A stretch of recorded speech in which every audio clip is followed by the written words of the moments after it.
Hi friends, welcome to Sairam institutions. యాక్చువల్గా మనం previous టాపిక్స్లో types of programming languages and components of a C program and basics చూసాం. Basic structure of C program కూడా మనం discuss చేసాం. ఇప్పుడు మనం వచ్చేసి టోకెన్స్ ఆఫ్ సి ప్రోగ్రామ్ అంటే ప్రోగ్రామ్ రాయడానికి కావాల్సినటువంటి ఫండమెంటల్స్ అనమాట. దానిలో వన్ ఆఫ్ ద టాపిక్స్ వచ్చేసి మనకి టోకెన్స్ అనమాట. టోకెన్స్ లేకుండా సి ప్రోగ్రామ్ రాయడానికి అవకాశం లేదు. Because tokens are the basic fundamental for any program. మన సి ప్రోగ్రామ్లో టోకెన్స్లో ఫస్ట్ వచ్చేసి identifiers, next variables, next constants, even operators, data types,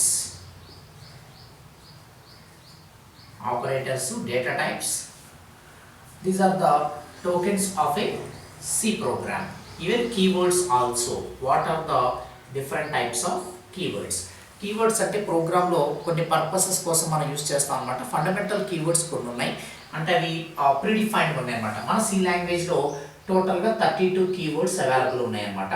ఆ 32 కీవర్డ్స్ ఏంటంటే ఇంట్ కానీ, char, float, double, okay. And next మనకి ఇంకోటి వచ్చేసి if, else, next while, do, for, goto, continue, ఇలా స్వాన్, మనకి స్టాటిక్, ఆటో, రిజిస్టర్, ఎక్స్టర్న్, ఇలా డిఫరెంట్ సార్ట్ ఆఫ్ కీవర్డ్స్ ఉన్నాయన్నమాట. ఈ కీవర్డ్స్ అన్నీ కూడా ప్రీడిఫైన్డ్గా ఉంటాయి. మనకి ఎక్కడ ఏ కీవర్డ్ యూస్ చేస్తాం సి ప్రోగ్రామ్లో అక్కడ యూస్ చేసుకుంటాం. ఫర్ సపోజ్ మీరు వేరియబుల్ రాయాలంటే ఇంట్ ఏ ఈజ్ ఈక్వల్ టు 10 అంటే ఇక్కడ కీవర్డ్ అనేది ప్రీడిఫైన్ అనమాట. మీరు ప్రోగ్రామ్లో రాసినప్పుడు వైట్ కలర్లో కీవర్డ్ డిస్ప్లే అవుతుంది. దిస్ ఇస్ అ కీవర్డ్ అనమాట. నెక్స్ట్ ఈ డేటా టైప్స్, ఆపరేటర్స్ మన టోకెన్స్లో ఉన్న సపరేట్గా మళ్ళీ మనం కాన్సెప్ట్లో డిస్కస్ చేస్తాం. బట్ ఇక్కడ మనం డెఫినేషన్ చూద్దాం. డేటా టైప్స్ అంటే what kind of data the programmer wants to provide for the program. అంటే ప్రోగ్రామర్ అనేవాడు ప్రోగ్రామ్లో ఎలాంటి డేటా రిప్రజెంట్ చేయాలనుకుంటున్నాడు, that is called data type. Simply say that types of data అంటే మనం ప్రోగ్రామ్లో ఇంటీజర్ డేటా ప్రొవైడ్ చేస్తున్నామా, ఫ్లోటింగ్ డేటా ప్రొవైడ్ చేస్తున్నామా, లేదా క్యారెక్టరా, స్ట్రింగా, whatever it may be, అంటే మనకు కావాల్సినటువంటి డేటాని రిప్రజెంట్ చేయడం కోసం we're using a data type. Data type also are the fundamental concept in C program. Next operator. Without operator మన ప్రోగ్రామ్ రాయడానికి అవకాశం లేదు. ఎందుకంటే ఆపరేటర్స్ ఆర్ ద సింబల్స్ అనమాట. ప్రోగ్రాంలో వాడే సింబల్స్ మనకి arithmetic operator, relational operator, logical operator, assignment operator, ఇలా చాలా టైప్స్ ఆఫ్ ఆపరేటర్స్ ఉన్నాయి. According to the C language మనకి nearly 7 to 8 types of operators ఉన్నాయి. అవి మనం తర్వాత డిస్కస్ చేస్తాం. బట్ ఆపరేటర్స్ అనే సపరేట్ క్వశ్చన్లో మనం మళ్ళీ ఒకసారి ఆపరేటర్స్ గురించి డిస్కస్ చేస్తాం. ఇక్కడ ఆపరేటర్ అంటే an operator is a symbol which perform some operation in the C program అని గుర్తుపెట్టుకోండి చాలు. ఇక్కడ ఆపరేటర్స్లో ఏ ప్లస్ బి అని మనం తీసుకుంటే ఏ ఈజ్ అన్ ఆపరాండ్ అనాలి, not operator. Operand 1, B is operand 2, in between the 2 operand placing an operator. ఏదైనా రెండు ఆపరాండ్స్ మధ్య మనం ఆపరేటర్ను ప్లేస్ చేస్తే we are call it as program expression. దాన్ని ఏమంటాం? Programme expression. ఎక్స్ప్రెషన్ అనేది ఏంటంటే మనకు ఆపరేటర్తోనే ఫామ్ అవుతుంది, విడిగా రాయడానికి కుదరదు. దిస్ ఇస్ ఎక్స్ప్రెషన్ అనమాట. కాన్స్టెంట్స్ అంటే మనకి ప్రోగ్రాంలో న్యూమరికల్ కాన్స్టెంట్స్ ఉంటాయి, న్యూమరికల్ కాన్స్టెంట్. అండ్ ఇంకోటి వచ్చేసి మనకి character constants, character are string constants అని చెప్తాం. ఇలా కొన్ని ప్రీడిఫైన్డ్ ఉంటాయి అన్నమాట. సి లాంగ్వేజ్లో మనం క్యారెక్టర్ రాయాలంటే సింగిల్ కోట్లో పెట్టాలి. ఏ సింగిల్ కోట్లో పెట్టినా అది క్యారెక్టర్ అవుతుంది.